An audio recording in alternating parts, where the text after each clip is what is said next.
Hello everyone, তো আজ আমি তোমাদের সাথে একটা আচারের রেসিপি শেয়ার করতে চলে এসেছি। অ্যাকচুয়ালি এটা আমের আচার। তো এটাই আমি আজকে তোমাদের সাথে শেয়ার করব।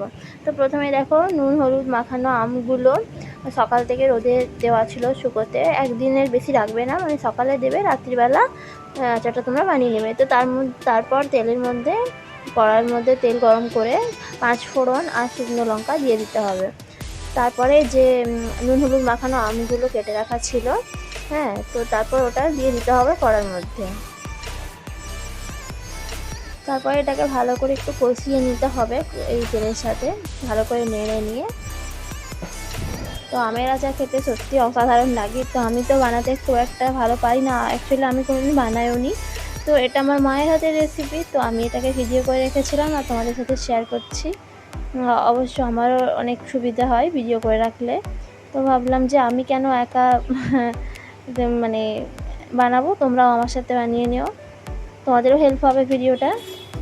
তো দেখো, তারপরে নুন দিয়ে দিল পরিমাণ মতো, হলুদ দিয়ে দিচ্ছে। নুন হলুদটা যদি তোমার কম মনে হয়, হ্যাঁ, তো তুমি এখানে দিয়ে দিতেও পারো।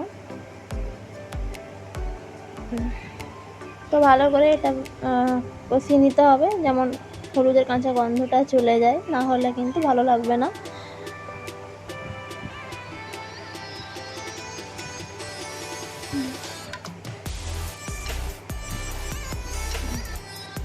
যখন এটা ভাজা হয় গাইস, খুব ভালো একটা মিষ্টি গন্ধ বেরোয় এটা দিয়ে।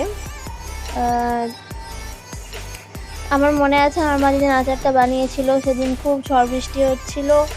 আর মানে কি বলবো, বড় গ্যাসটা আমাদের শেষ হয়ে গেছিলো। তো আমাদের ছোট গ্যাসেই, ওভেন যে গ্যাসগুলো হয় সেটা দিয়ে রান্না, মানে আচারটা বানিয়েছিল। তো দেখো, অনেকক্ষণ কষানো হয়ে গেছে।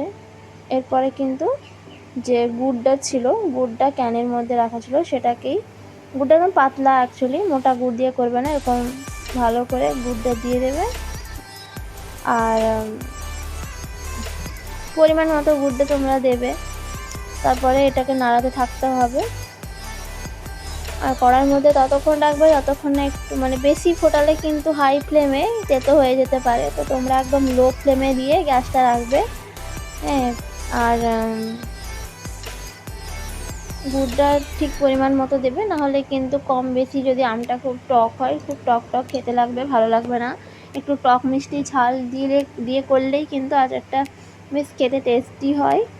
এমনিও খেতে পারা যায়, প্লাস আমরা ভাত দিয়ে যখন খাই, ভাতের সাথে তো রোজ আচার হলে আর কিছু চাই না।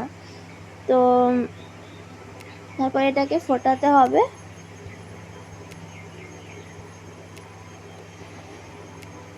উফ, কি মারাত্মক গন্ধ আসছিল যখন এটা ফুটছিল।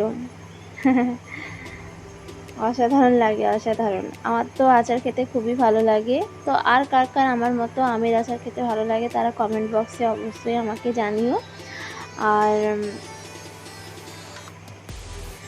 আর কে কীরকমভাবে রেসিপি, মানে আমের আচারের রেসিপিটা তোমরা তো মানে বানাও, তো সেটাই আমাকে একটু কমেন্টে বক্সে জানিও যে তোমরা এইভাবে বানাও। তো দেখো, আমগুলো একদম ডুবে ডুবে গেছে, যাতে আমটা পুরোপুরি ডোবে, নাহলে যখন দেখবে এটা ঠান্ডা হয়ে যাবে না, তখন একটু চেটালো ভাব আঠালো ভাব হয়ে যাবে আর ছিটে যাবে। তো দেখো, তার পরের দিন সকালে এটা মা করে রেখে দিয়েছিল, তো বসে গেছে পুরো।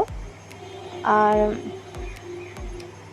তারপরে দেখো, এখানে মৌরি, পানমৌরি অ্যাকচুয়ালি, তারপরে জিরে, শুকনো লঙ্কা, রাঁধুনি, সব কিছু গুঁড়ো 4 চামচ করে গুঁড়ো করে রেখেছিলো, মানে পরিমাণ মতো অ্যাকচুয়ালি। একটু গরম তাওয়ার মধ্যে, তারপরে সেটাকে শিলনোড়াতে মিক্সার দিয়ে, মানে মিক্সার ছিল না যেহেতু, শিলনোড়া দিয়ে ভালো করে বেটে নিয়ে গুঁড়ো করে তারপর এই আমের আচারটার উপর দিতে হবে। এটা কিন্তু গরম থাকা অবস্থায় কিন্তু দেওয়া যাবে না। আচারটা যখন পুরোপুরি কড়ার মধ্যে থেকে ঠান্ডা হয়ে যাবে, আর গ্যাসের মানে কি বলবো, গ্যাস বন্ধ করে যতক্ষণ না ঠান্ডা হচ্ছে, ততক্ষণ তোমরা এই গুঁড়োটা কিন্তু দেবে না, নাহলে কিন্তু গন্ধটা, যদি গরম অবস্থায় বা গ্যাস জ্বালানো অবস্থায় যদি এই গুঁড়োটা দিয়ে দাও, তাহলে কিন্তু গন্ধ উড়ে যাবে।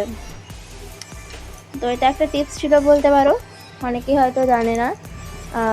তো আমার ভিডিও যদি ভালো লাগে, অবশ্যই আমাকে একটু সাপোর্ট করো বন্ধুরা। আমার চ্যানেলটাকে অবশ্যই সাবস্ক্রাইব করে দিও যদি প্রথম দেখছো আমার ভিডিও, আর আমার লাইক কমেন্ট শেয়ার করে দিও।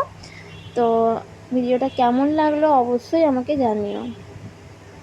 আর দেখো ভালো করে এটা কিন্তু গুঁড়োটা মানে যে ছিল সেটাকে ভালো করে ঠান্ডা ফ্লেমে মিক্স করে নিয়েছি। তো বাই।